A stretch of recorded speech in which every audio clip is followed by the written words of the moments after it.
Welcome, my amazing friends. Today, you are not just going to watch a story.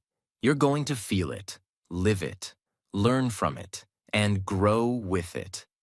This is not just a biography. This is a journey through pain, power, faith, courage, sacrifice, and greatness. The man we are about to talk about. He wasn't born rich. He wasn't born perfect. He wasn't born powerful. But he changed the world with his fists, his voice, his heart, and his truth. He fought in the ring and outside the ring for what he believed in. He lost everything and still stood tall. He was banned, criticized, broken, but never gave up. This is the story of a man who said, "I am the greatest, even before I knew I was." This is the story of Muhammad Ali. And I promise you, you will be inspired, you will feel strong, and yes, you will also improve your English through powerful storytelling. Because every sentence, every word, and every emotion in this story is designed to help you learn English naturally. By listening, feeling, and understanding real life. This is more than a story. This is a lesson for life. This is the best biography you've ever heard, and the best English practice you'll ever get. So stay with me till the very end. Let's begin. Chapter 1. His real name, his birth, his family. Muhammad Ali was not born as Muhammad Ali. He was born as Cassius Marcellus Clay Jr. on January 17, 1942, in Louisville, Kentucky, in the United States. His father, Cassius Clay Sr., was a sign painter. He painted names and business signs. His mother, Odessa Grady Clay, was a housemaid who cleaned houses and took care of children for rich families. They were a poor black family in a time when America was full of racism. Black people were not treated equally. Ali grew up in a neighborhood where black kids were often ignored, insulted, or bullied. But even as a child, Cassius Clay had something special. He was loud, confident, fast, and always dreaming big. His father once said, "My boy doesn't walk, he bounces." One day, when Cassius was just 12 years old, he had a bicycle. He loved that bike more than anything. But one day, it was stolen. He was so angry that he told a police officer nearby, "I'm gonna find who did it, and I'm gonna whoop him." The officer smiled and said, "If you're gonna whoop somebody, you better learn how to fight." That officer was Joe Martin, and he also happened to be a boxing coach. From that moment, young Cassius Clay entered the world of boxing. He trained every single day, even when it was raining, even when he was tired. He ran with weights in his shoes, punched trees to make his fists stronger, and watched videos of great boxers to study their moves. Even as a teenager, Cassius Clay was not quiet. He was not like other boxers who just fought. He talked. "I'm young, I'm handsome, I'm fast, and I'm going to be champion of the world. I can talk faster than I can punch, and I punch lightning." He was funny, he was clever, and people listened. By age 18, he had already won 6 Kentucky Golden Glove titles, 2 national titles. And then, in 1960, at just 18 years old, he went to the Rome Olympics and won the gold medal in boxing. He came back to America as a hero, but not a respected one. Because in America at that time, even if you were a black hero, you still couldn't eat in the same restaurant as white people. After the Olympics, he turned professional. He fought match after match, winning most of them with speed and style. People laughed at him. They said he was just talk, but inside the ring, he moved like no one else. Float like a butterfly, sting like a bee. The hands can't hit what the eyes can't see. He was fast, fearless, and he made boxing beautiful. By 1964, he was ready to fight for the World Heavyweight Championship. He was only 22 years old. But before the big fight, something powerful happened. Cassius Clay met a man named Malcolm X, a powerful speaker and activist from the Nation of Islam. Malcolm taught him about black pride, self-respect, and faith in Islam. Cassius Clay converted to Islam, and after he won the World Championship fight, he shocked the world by saying, "Cassius Clay is my slave name. I am Muhammad Ali now. I am free." This made headlines everywhere. People were angry, confused, shocked. How could a world champion change his religion and name? But Ali stood tall. He didn't care what people thought. "I know who I am, and I won't let the world tell me who to be." Ali kept fighting. He kept winning. He became a global icon.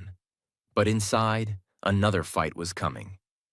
America was at war. The Vietnam War. The government wanted Muhammad Ali to join the military. But Ali said, "I ain't got no quarrel with them Viet Cong. They never called me a N-word." He refused to go to war because of his faith and his principles. Because of this, the U.S. government took away his boxing license, took away his championship title, called him a traitor, threatened him with 5 years in jail. He was banned from boxing for 3 years, during the peak of his career. But he stood strong. "I will not betray my faith for money or fame. I'd rather lose everything than lose myself." Chapter 2. The Man Who Refused to Stay Down. Ali had lost everything. His boxing license was gone. His championship belt was stripped. He had no income, no fights, no career, all because he refused to fight in the Vietnam War, for his beliefs, for his religion, for his truth. For 3 years, the greatest boxer in the world was banned from boxing. He was 27 years old when the ban started. The prime years of a fighter's life. He could have stayed silent. He could have apologized. But Ali never apologized for doing what he believed was right. During these 3 years, Ali did not hide. He traveled across the U.S. giving speeches at universities, community centers, and churches. He spoke about racism in America, the cost of war, faith, freedom, and justice. Students lined up to hear him. Some came just to see the boxer, but they left with new thoughts, new fire, and new respect. He became more than a boxer. He became a voice of a generation.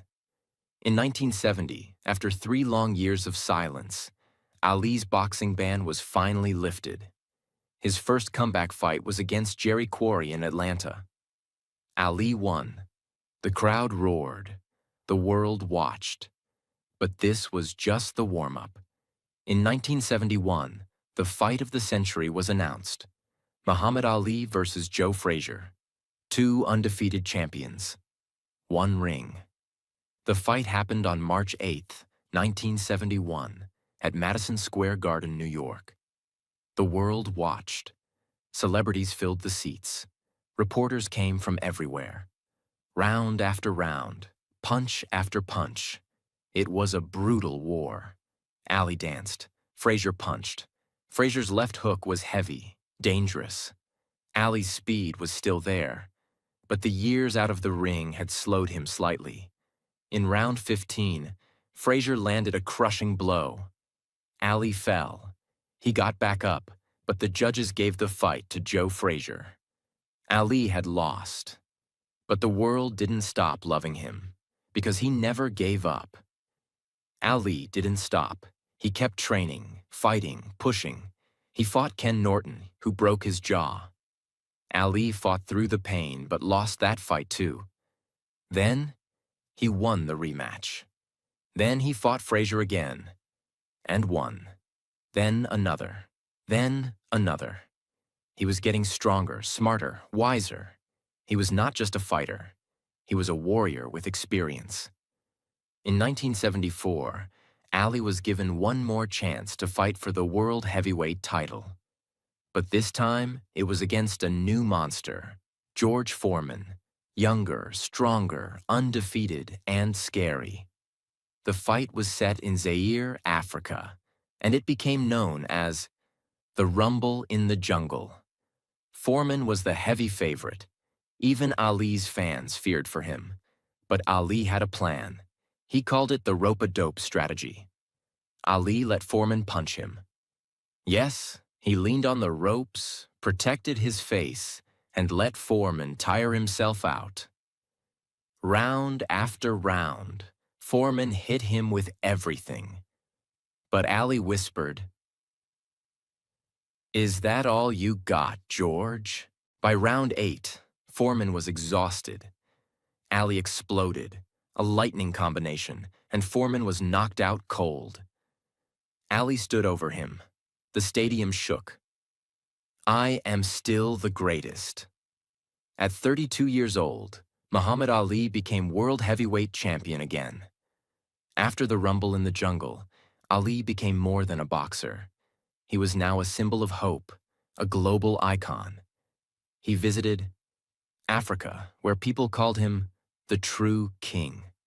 The Middle East, where Muslims embraced him as a hero. Asia, where children knew his name. He became the most famous man in the world. And he knew it. In 1975, Ali fought Joe Frazier one final time. This was the third match, and the most brutal of all. It happened in Manila, Philippines, and it became known as the Thrilla in Manila. The heat was unbearable. Both men fought like warriors. Ali later said, "It was the closest thing to dying I've ever felt." After 14 rounds, Frazier couldn't see. His trainer stopped the fight. Ali collapsed in his corner. Not in celebration, but in survival. He won. But both men were never the same after that war. In the late 1970s, Ali was older, slower, but still fighting. He lost his belt to Leon Spinks, then won it back, making him a 3-time world champion, the first in history. But the years of fighting had taken a toll. In the early 1980s, he began to show signs of slurred speech, shaking hands, and slow movement. Doctors told him, "You have Parkinson's disease, a brain condition caused by years of punches." Ali had fought men, media, racism, governments. Now he was fighting his own body. His feet didn't move like they used to. He started speaking more slowly. His hands sometimes shook during interviews. At first, people thought he was just tired. But the truth was much darker. In 1980, Muhammad Ali came back again, but this time to fight a new champion. Larry Holmes. Holmes had once been Ali's sparring partner, someone who trained with him. But now, Holmes was younger, faster, stronger. Ali believed he could still win. But the fight was hard to watch. Round after round, Holmes beat him badly. Ali didn't fight back like before. He was slow, weak. He looked old. In round 10, Ali's trainer stopped the fight. He couldn't watch his friend get hurt anymore. Ali didn't win, but he still didn't complain. "I had to find out if I still had it. I didn't. But now I know." In 1981, Ali fought one last time against Trevor Berbick in the Bahamas. He lost again. And with that, he retired from boxing forever. Not long after retiring, doctors finally confirmed what was happening to his body. Muhammad Ali had Parkinson's disease, a brain disorder that causes shaking, stiffness, and slow movement. It was most likely caused by the thousands of punches he had taken in the ring over the years. Ali's hands shook. His speech slowed. His face no longer moved much. His smile faded. For a man known for his voice, his energy, and his speed, this was a cruel twist. But Ali didn't cry. He didn't complain. God gave me Parkinson's to show me. Even the greatest can be tested. Even though he couldn't fight anymore, Ali began a new mission. Peace, helping children, charity work, speaking about Islam and understanding, meeting world leaders. He traveled to countries like Iraq to help release American hostages, Afghanistan, Morocco, Cuba, and South Africa, spreading peace. India, where children lined up just to see him. He helped raise millions of dollars for research and education. Even when he couldn't speak clearly, his presence spoke loudly.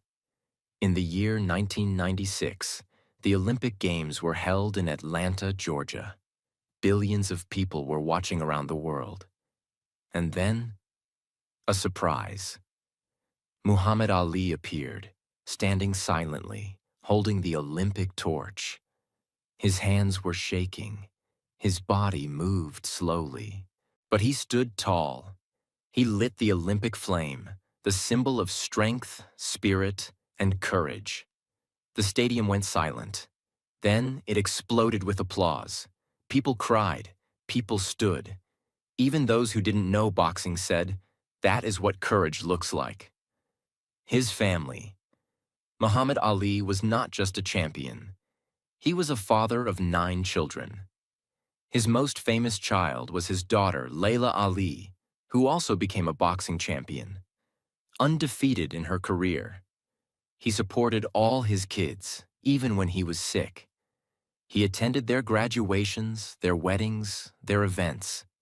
His wife, Lonnie, stayed by his side for more than 30 years, taking care of him every single day. She helped him walk, speak, eat, and pray. He was no longer the loud fighter, but he became the quiet warrior, filled with peace. From 2000 to 2016, Ali's health continued to decline. He moved slower, spoke less, needed help to walk, but he still made public appearances, award ceremonies, schools, hospitals, mosques, and churches. He received Presidential Medal of Freedom, BBC Sports Personality of the Century, United Nations Messenger of Peace, streets, schools, and stadiums named after him. Everywhere he went, people stood, because even silent, he was still the greatest.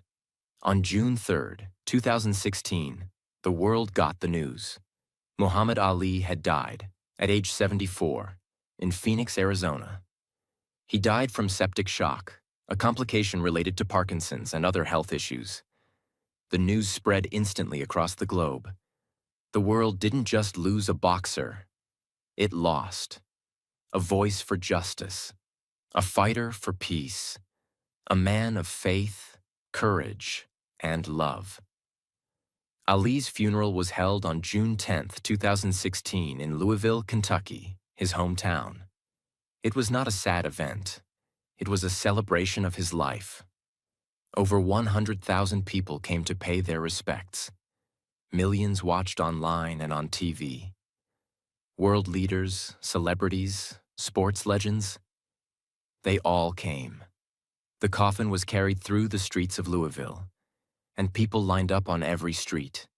Children shouted, "We love you, Ali." Old men cried. Women waved flowers. Muslims, Christians, Jews, atheists, all stood together. He was buried at Cave Hill Cemetery in a simple grave. His tombstone reads, "Service to others is the rent you pay for your room in heaven." Even in death, Muhammad Ali was teaching the world. Chapter 3. The Lessons He Left Behind. Muhammad Ali was gone. But something strange happened. After his death, the world got even louder. People from every part of the planet shared their memories, their stories, and their lessons from Ali's life. Some had met him in person. Some had only watched him on television. But all of them said the same thing. Ali didn't just fight in the ring. He fought for something bigger.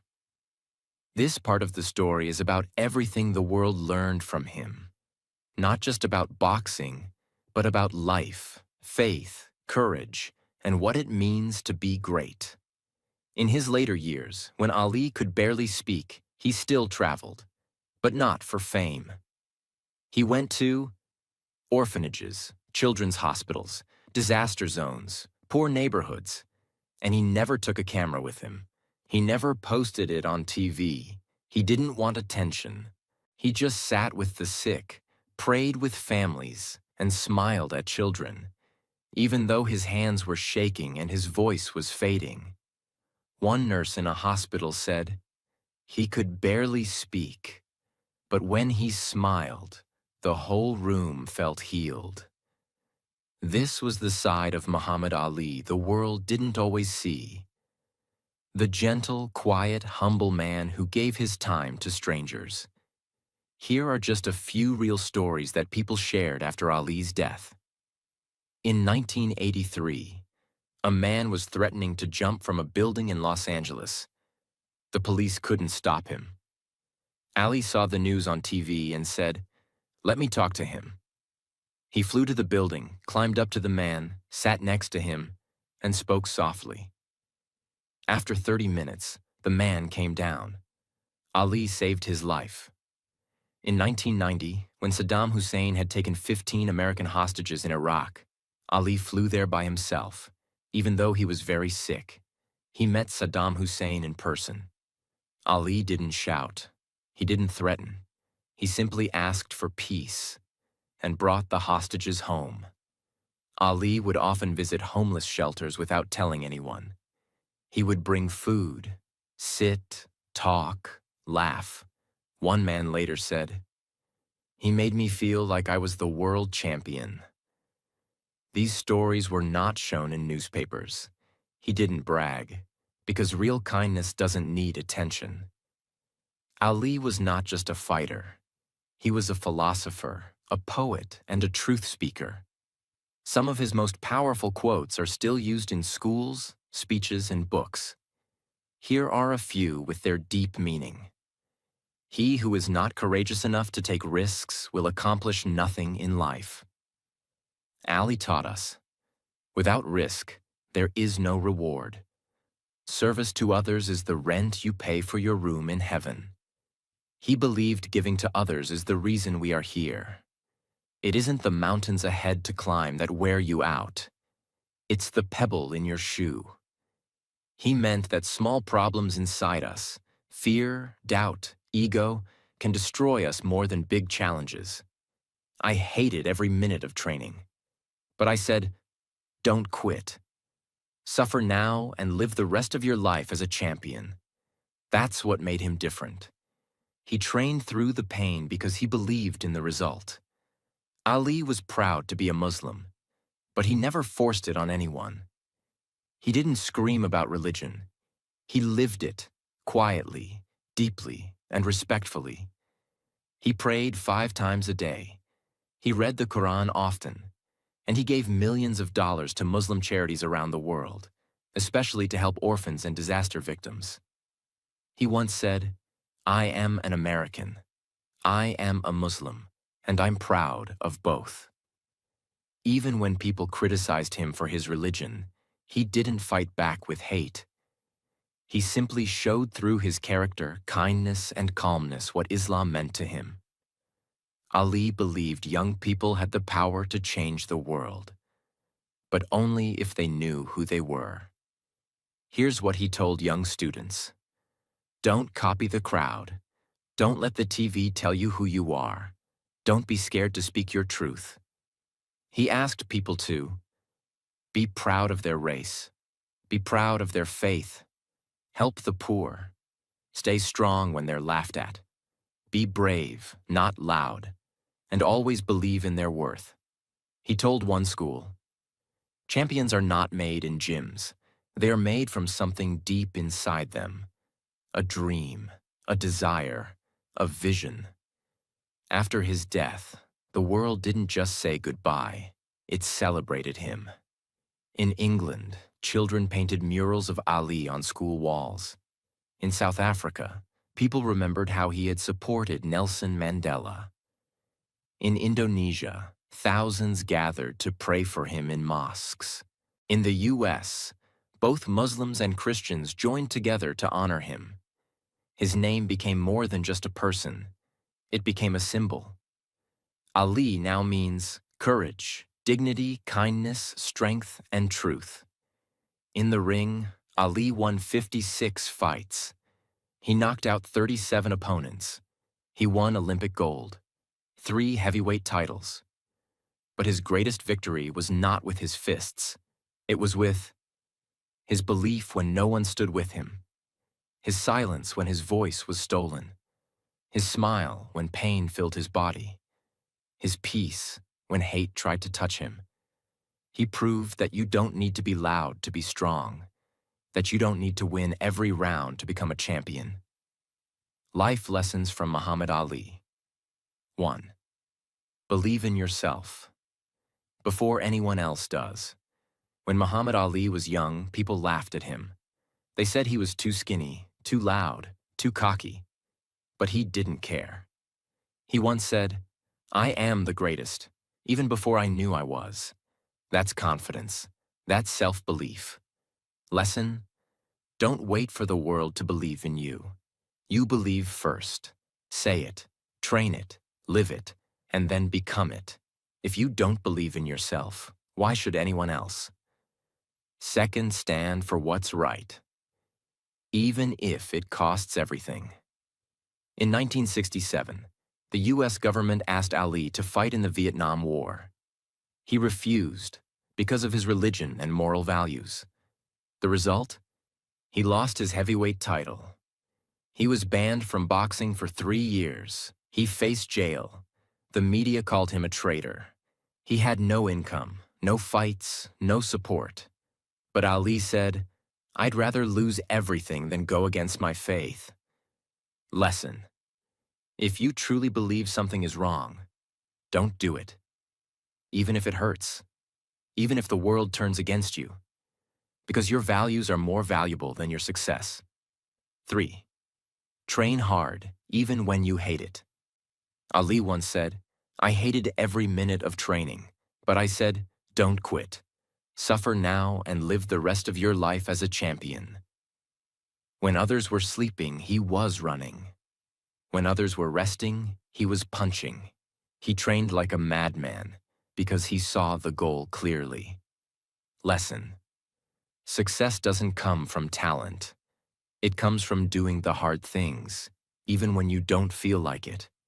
If you quit when it's hard, you'll stay where you are. But if you suffer a little now, your future will be unstoppable. Be bigger than your job. Muhammad Ali was not just a boxer. He became a global speaker, a political voice, a religious symbol, a freedom fighter, a peace ambassador. He didn't limit himself to just sports. Lesson: don't let your job define your life. Be more than your title. Use your success to stand for something bigger. Your life is not just about what you do. It's about who you help. 5. Even if you fall, get back up stronger. Ali lost fights. He was knocked down. He was beaten, injured, mocked. But every time, he got up. He lost to Joe Frazier in 1971. People said he was finished. But he came back and beat him in 1974. Then, in Zaire, he shocked the world by beating George Foreman. Lesson: falling down isn't failure. Staying down is. Your power is not in how hard you punch. It's in how many times you rise. 6. Speak boldly, but live humbly. Ali was known for his words. "I'm young, I'm handsome, I'm fast, I'm pretty. I can't possibly be beat." But in real life, he was kind, gentle, helpful.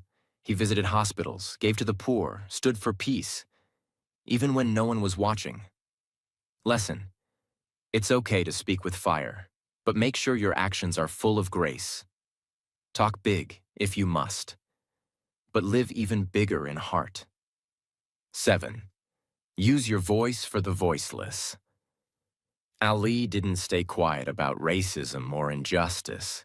He said things others were afraid to say.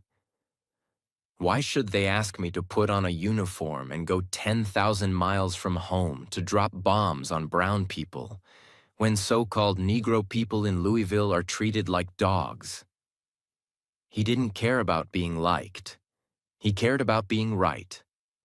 Lesson: if you have a voice, use it, not to show off, but to stand up for someone who can't speak. That's how you make real change. 8. True power comes from purpose. Ali didn't just fight to win belts. He fought to prove that black people could rise, to show the world that Muslims could be peaceful and proud, to inspire the poor and the broken. His fights had purpose, not just money. Lesson: find your reason. Find your purpose. Why do you wake up? Why do you fight? Because if your purpose is strong, your power will last forever. 9. Greatness is created, not inherited. Ali wasn't born rich. He didn't come from a powerful family. He didn't have connections. He built himself with pain, sweat, tears, and belief. Lesson: you don't need to be born into success. You just need a strong mind, a clear goal, and a heart that refuses to stop. Greatness is not for the lucky. It's for the relentless. 10. Even in silence, you can inspire millions. After years of boxing, Ali developed Parkinson's disease. He couldn't move fast. He couldn't talk clearly. He couldn't fight anymore. But still, the world loved him more than ever. When he lit the Olympic torch in 1996 with his shaking hands, the entire planet cried. Lesson: you don't need perfect health, perfect English, or perfect anything to make an impact. If you live with love, truth, and courage, your life will shine forever. Final lesson: be the greatest in your own life. Muhammad Ali was called the greatest, but he didn't ask you to be him. He wanted you to be your own greatest. Be the greatest mother. Be the greatest student. Be the greatest version of yourself. No matter what you do, you don't need a championship belt to be a champion. You just need a reason, a routine, a heart, and a dream. So now, the story is over. But his message is not. Because Muhammad Ali didn't just fight in the ring. He fought in life, and he showed us something we all forget. You don't need to be perfect to be powerful. You don't need to be rich to be respected. You don't need to be strong to stand tall. Ali was mocked, banned, beaten, broken, but he never gave up. And if you're watching this, maybe you're fighting your own battle. Maybe people laugh at your dream. Maybe your body is tired. Maybe your heart feels heavy. Maybe the world told you, you'll never make it. But remember this, the world told Muhammad Ali the same thing, and he became the greatest of all time. He lost fights, he lost his voice, he lost his health, but he never lost his faith. He never lost his courage, and he never lost his purpose. So whatever you are going through, don't stop, don't break, don't bow your head, because your story is not over yet. Like Ali once said, suffer now and live the rest of your life as a champion. You are not weak. You are not lost. You are just getting ready for the fight of your life. So stand up, be brave, and be your own version of greatness, because if Muhammad Ali could do it, so can you. If this story touched your heart, if it inspired you to fight harder, believe deeper, and live braver, then don't forget to subscribe. Because here, we don't just tell stories. We share life lessons, we improve our English, and we grow together. Tap that subscribe button. and join this journey of learning, strength, and unstoppable spirit. Because remember, service to others is the rent you pay for your room in heaven.